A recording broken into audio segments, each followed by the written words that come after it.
What analytics is really good for, this is how I think about it, it's just a database. It's a place to store information. It's made to store a certain type of information, which is behaviors that your users are leaving behind on your site.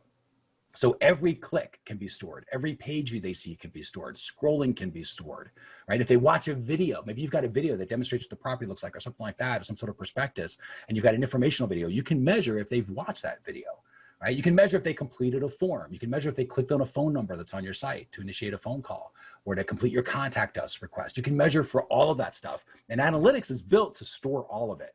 And then all you need to do is go into analytics and look at the reports to say, okay, did my website, did it work like it's supposed to?